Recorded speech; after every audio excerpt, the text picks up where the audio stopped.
Have you ever driven away from an oil change, radio on, coffee in hand, feeling good about taking care of your car? That feeling right there is exactly when engines get destroyed, and most people never find out why.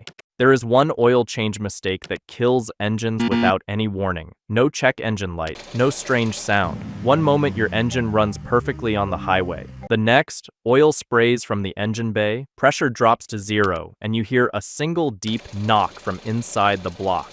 Then silence. Engine gone. All because of a rubber gasket no bigger than your thumbnail. Costs less than a stick of gum.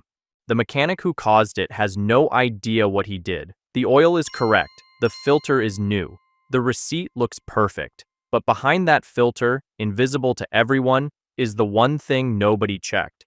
That is number 1 on this countdown. But I am not going to tell you what it is yet. Not until you understand the 13 mistakes that come before it. Because by the time we get there, you will understand exactly why it is so dangerous and exactly what 3-second check would have prevented the whole thing. There are 14 oil change mistakes that can kill your engine. The further down this list, the more dangerous they get. And I promise, the last 5 will change how you think about oil changes forever. Mistake number 14 has nothing to do with oil, nothing to do with filters, and yet it sends people to the dealership convinced their engine is destroyed. You pick up your car after an oil change. You drive 2 blocks. The engine runs rough. The check engine light pops on, or the car just dies. Your first thought? They broke something. My engine is gone. But a surprising number of these post-service breakdowns are just bumped wiring connectors. Someone reached for the oil filter in a cramped engine bay and knocked a sensor loose. The result looks exactly like engine failure, but the oil is fine. The engine is fine. A connector just needs to be pushed back in. If this happens, do not keep cranking the starter. If it is an oil pressure problem, repeated cranking with no pressure turns a fixable situation into a totaled engine. Pop the hood. Check the connectors near where they were working. Pull the dipstick. If the oil looks normal and the level is right, it is a bumped connector. Now, here is where it stops being annoying and starts costing real money. Mistake number 13. You trust the oil in the bottle is clean. But between the refinery and your engine, contamination sneaks in. Bulk storage tanks, reused containers, open nozzles, moisture, rust, debris mixed into oil that looks perfectly fine. If you ever suspect contamination, send a sample to an oil analysis lab. That $20 test tells you exactly what is in the oil, and it matters if this turns into a warranty fight. And seal oily rags in a metal container. They can catch fire on their own through spontaneous combustion. Mistake number 12. I need you to hear me out because it sounds too dumb to be real. People drain the wrong fluid. Someone crawls under the car, finds a plug, loosens it. Except they just drained the transmission. The engine oil sits there untouched. Meanwhile, the transmission is empty. Customer drives away, transmission overheats, torque converter fails, and the engine runs on the same old oil the owner thought was changed. 2 systems destroyed from one wrong plug. The fix is dead simple. Look at the color. Engine oil is amber to dark brown. Transmission fluid is red or pink. Coolant is green or orange. Those were the first 3, the easy ones. Starting now, the damage gets real. By the time we reach number 1, you will understand why I started with that tiny gasket that costs less than a stick of gum. Mistake number 11. You are topping off oil. A little drips onto the exhaust manifold. White smoke fills the garage. Burning oil smell everywhere. But a small spill on a hot exhaust is temporary. Motor oil does not ignite easily. The smoke clears, but the smoke is not the problem. And this is where it gets sneaky. Oil that drips onto rubber parts during a service slowly eats them from the inside. Belts swell. Hoses soften. Problems show up weeks later. Keep that in mind. This is where that pays off. Spilled oil seeps into your serpentine belt and rots it from the inside. It swells. It slips on the pulleys. One day it snaps on the highway. No power steering. No alternator. You are stranded. And you have forgotten about that drip from 3 weeks ago. Oil in spark plug wells causes misfires. Oil in your alternator causes charging failures. Now I need to take you somewhere completely different for mistake number 10. We are past basic oil change territory. This is engine rebuild territory, and this mistake has caused documented catastrophic failures at the dealership level. Too much sealant, RTV sealant, the goop from a tube that seals gaskets. Use too much and the excess squeezes into oil passages. Once it hardens, it becomes a solid plug inside a critical oil channel. Brand new bearings, fresh oil, and the oil cannot reach the metal. This is not theoretical. Early Toyota 86 and Subaru BRZ models used the Subaru FA20 engine. These cars had a valve spring recall.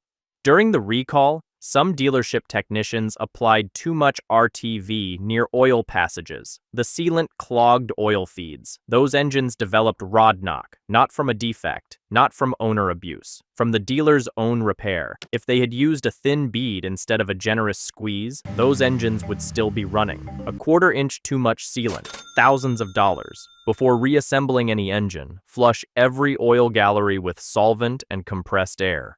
Volkswagen EA888 Gen 3 rebuilds tell the same story. Machining chips left behind, blocked oil holes, and some engines are just built with tighter margins. Subaru's EJ Boxer can slosh oil away from the pickup during hard cornering. BMW's N55 and N63 run with almost zero margin for error. Even the ALHTDI diesel has documented bottom-end failures from a rock hitting the oil pan. One moment of interrupted flow, everything gone. Starting with mistake number 9, the chemistry of your oil itself becomes the battleground. You are at the auto parts store. Engine is a quart low. The exact oil is not on the shelf, so you grab something close, or you spot a friction modifier and think a little extra protection cannot hurt. Engine oil is not just slippery liquid in a bottle. Every ingredient is balanced against every other ingredient. Change one part, and you weaken the entire system. Dump an aftermarket zinc booster into a modern oil. Beyond a certain concentration, the excess damages your catalytic converter. $15 on an additive. More harm than doing nothing. The thickness modifiers in multigrade oils are chemical chains that flow thin when cold and stay thick when hot. But high RPMs and heat physically snap them apart. When they break, the oil thins out exactly when you need it most. Choose an oil with proven shear stability from the start, not an additive after the fact. Mixing synthetic and conventional, emergency top-offs are rarely a problem if the grade matches, but routinely mixing kills the benefit you paid for. Stop leak products aggressively swell seals and can cause new leaks. If you have an older engine with minor seepage, high-mileage oils are the smarter play. They condition seals gently instead of swelling them until they warp. One myth to kill: switching to synthetic in an older engine causes leaks. Wrong. Synthetics clean out deposits that were plugging small cracks. The synthetic did not cause the leak. It revealed a problem that already existed. And one thing worth knowing: vintage engines with flat tappet camshafts need more zinc than most modern oils provide. Always match the oil to the engine, not just the car. But as bad as wrong additives sound, the next one is worse. Mistake number 8. The forgotten oil fill. It is so obvious, so preventable, that it genuinely makes you angry. Picture this. Quick lube shop. The tech drains your oil, puts on a new filter. Then, because 6 cars are waiting, he moves to the next vehicle. He never poured the new oil in. Your engine gets started for a quality check, runs for a few seconds on whatever clings to the bearings. You drive away, engine empty. This sounds impossible. It happens. An engine without oil destroys itself from the first rotation. Metal grinding bare. Flakes ripping off bearings, becoming liquid sandpaper. Temperatures spike. In the worst case, a connecting rod seizes and punches through the block. Scrap metal. Under 60 seconds. If someone had pulled the dipstick before handing back the keys, that engine would still be alive. The scarier version? Adding some oil but not enough. 3 quarts when the engine takes 5. At idle, pressure reads fine. On the highway, the pump pulls from a shallow pool, chronically low with no idea. You will hear persistent knocking. You might see metal flakes on the drain plug, blue smoke from the exhaust, burning oil smell. Mistake number 7 is a quiet killer. Wrong oil does not blow up your engine on the spot. It just slowly strips away every protection your engine depends on. When you see 0W20 or 5W30, the first number is cold flow, how fast oil reaches your bearings on startup. The second is hot thickness, how well it protects under load. Wrong grade short term, not a disaster. Get back to the correct oil next service. But diesel and gasoline oils are built for completely different environments. Diesel-only oils can poison your catalytic converter, foul oxygen sensors, and damage emissions equipment. The thickness number looks right. The chemistry inside is completely wrong. Read the label. API S series means gasoline. C series means diesel. And check your manufacturer's specific approval codes, especially under warranty. That code is your insurance if something goes wrong. Now, have you noticed something about every mistake so far? The bumped connector, the contaminated oil, the wrong fluid, the spill, the sealant, the wrong additive, the forgotten fill, the wrong spec. Every single one is catchable within 60 seconds at pickup if you know what to look for. And that is what makes mistake number 6 so frustrating. It is skipping the one step that catches everything. Here is the post-service routine that directly prevents the number 1 catastrophic mistake on this list. First thing, was the oil life monitor reset? Does the receipt match your engine's oil type and quantity? Pull the dipstick on level ground. Wipe it clean, push it in, read the thick oil line, not the thin smears. And the big one, visually inspect the oil filter mounting surface. Look for leftover material from the old oil filter. Make sure only one gasket is present.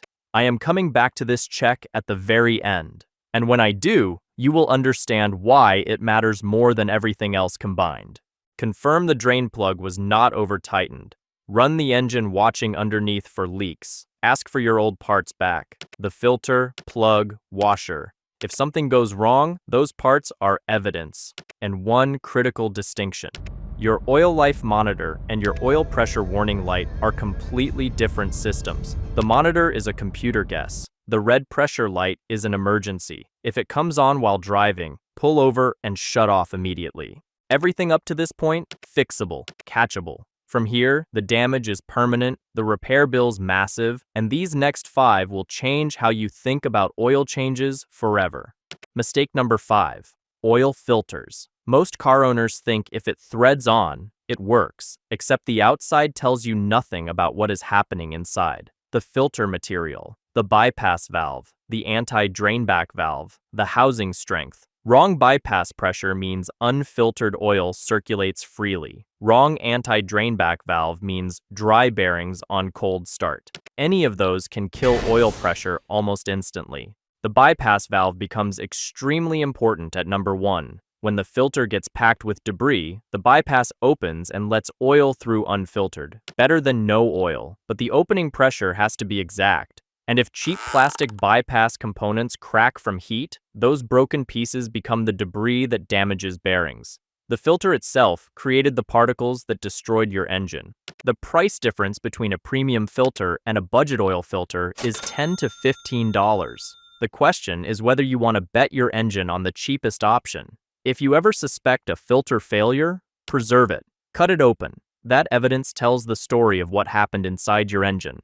But as important as the filter is, there is a mistake that affects more people than anything else on this list. And it creeps up so slowly that entire engine families have been destroyed before owners realize something is wrong.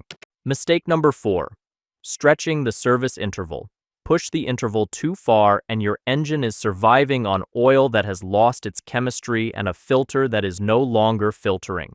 Manufacturer intervals are your starting point, but short trips, towing, track sessions, frequent idling, extreme temperatures, all severe service, all of them shorten oil life, regardless of what the sticker says.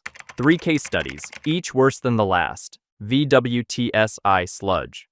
Thick deposits under valve covers. Wrong oil spec, intervals stretched too far, short trips. Mild sludge. Hammer it with short interval changes using a full synthetic that cleans hard. Severe? You are pulling the oil pan and scraping by hand. BMW and Mini Cooper timing chain failure. In many engines from around 2010 onward, hydraulic tensioners need clean oil. When oil degrades, abrasive particles circulate. Tensioners lose grip, guides wear. The chain stretches. When it fails, valves crash into pistons, multiple thousands in repairs. The warning sign is unusual, ticking at cold start, what owners call the death rattle. If that owner had changed oil 2,000 miles earlier, the chain would have held. 2,000 miles of oil life, multiple thousands in damage. BMW and Mini have acknowledged this through recalls and a class action settlement. Honda's 1.5-liter turbo oil dilution. Unburned gasoline gets past piston rings and thins the oil. Short trips where the engine never reaches full temperature are the cause. Cold climates magnify it. Affected vehicles include certain Honda Civic and CR-V model years. About 400,000 vehicles in the United States. The turbocharger is not the root cause. Direct injection is. And that direct injection design creates another problem. In GDI engines, fuel never touches the intake valves. Oil vapors bake onto them as hard carbon deposits over time. Chemical treatments help mild buildup. Heavy carbon requires walnut shell blasting. If you own a GDI engine, stay ahead of it. One more thing tied to oil neglect. If you see milky streaks on your dipstick or chocolate-colored coolant, that usually means a blown head gasket, a cracked head, or a bad oil cooler gasket. Some BMW engines are known for oil cooler housing gasket failures specifically. Replace that component first before assuming head gasket. It is a fraction of the cost. We are now in the top 3, the ones that make mechanics wince. Mistake number 3, the overfill. More oil destroys your engine. Not too little, more. Sounds like common sense? More oil, more protection. Completely wrong. When the oil level rises above the mark, the spinning crankshaft whips oil into a froth, air bubbles mixed in. The one thing that makes oil work, it pushes back when you squeeze it, is gone. Your crankshaft is spinning inside a froth that cannot protect the bearings. Extra oil also forces past seals. In manual cars, oil past the rear main contaminates the clutch. In turbo engines, excess pushes through turbo seals into the intercooler. The fix: add oil in small amounts. Run the engine, let it settle, recheck. Above the mark? Remove excess with a suction pump through the dipstick tube. Mistake number 2, the drain plug and a metal washer most people barely notice. The crush washer, a little ring of soft metal between the plug and the pan. When you tighten the plug, the washer crushes flat. That crushed metal is your seal. It keeps vibration from shaking the plug loose. Once compressed, it does not bounce back. Skip the washer? On the mild end, a slow seep that drops the level over weeks without warning. On the severe end, the plug works loose and falls out while driving. Total oil dump. Immediate bearing destruction. Turbo engines are especially vulnerable because turbo bearings need continuous flow for both lubrication and cooling.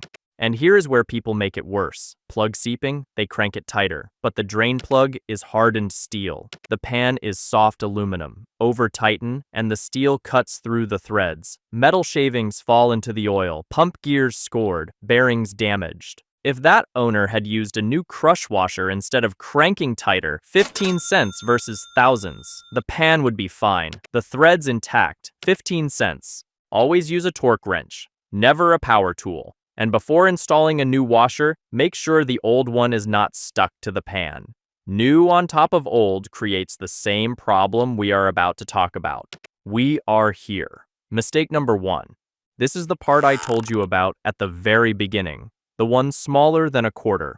And now you are finally going to understand how it destroys an engine. Every spin on oil filter has a rubber O-ring gasket around its base. When you remove the old filter, that gasket should come off with it. But sometimes the old gasket stays stuck to the engine. Heat and pressure over thousands of miles bond it to the metal.